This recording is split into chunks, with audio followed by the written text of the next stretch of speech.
আলাইকুম। দিনাজপুর বোর্ড বাংলা প্রথম পত্রের সমাধানে সবাইকে স্বাগতম। তোমরা সবার আগে চ্যানেলটি সাবস্ক্রাইব করে দিবে। এখানে তোমরা 100% বাংলা প্রথম পত্রের সমাধান পাবে এবং অন্যান্য প্রশ্নের সমাধান পাবে। তাহলে কথা না বলে আজকের এই ভিডিওটি আমরা শুরু করি। তো দিনাজপুর বোর্ড বাংলা প্রথম প্রশ্নের সমাধানের প্রথম প্রশ্নটা ছিল যে মৃত্যুঞ্জয়ের অমার্জনীয় অপরাধ বলতে বোঝানো হয়েছে কি? এটা হবে বিলাসীর হাতে ভাত খাওয়া। 2 নাম্বার, কোন কাব্য গ্রন্থটি আবু জাফর ওবায়দুল্লাহ রচিত? এটা হবে সাত নরীর হার। উদ্দীপকে হামিদ আর লাল সালু উপন্যাসে মজিদ উভয়ের স্বার্থ রক্ষার উৎস হলো কি? এটা হবে প্রতারণা, ধর্মভীতি এবং সরল গ্রামীণ জীবন। 1, 2, 3। পরবর্তী প্রশ্ন, উদ্দীপকের পারুলের সাথে লাল সালু উপন্যাসের কোন চরিত্রের সাদৃশ্য রয়েছে? রহিমা, যেহেতু ধর্মভীরু সেজন্য এটা হবে রহিমা।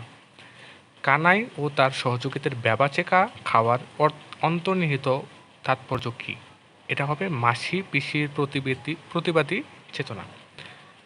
সোনার তরী কবিতায় কোন সোনার দান বলতে কী বোঝানো হয়েছে? এটা মানুষের সৃষ্টিকর্ম, এটা তোমরা জানো। 18 বছর বয়সে অহরহ উকি দেয় কি? এটা হবে বিরাট সাহসেরা। তোমরা চ্যানেলটা সাবস্ক্রাইব করে দিও এখনই এবং অবশ্যই তোমরা কমেন্ট করবে কোন ধরনের ভিডিও তোমরা চাও, এটা জানিয়ে দেবে কমেন্টে, লাইক করবে অবশ্যই। তাহলে আবার আমরা পরবর্তী অংশে যাই।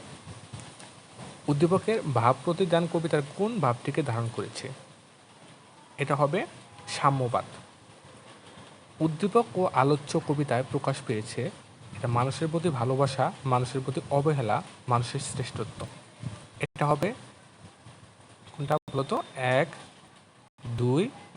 2 হবে না, এটা হবে 1 আর 3, মানুষের প্রতি ভালোবাসা এবং মানুষের শ্রেষ্ঠত্ব।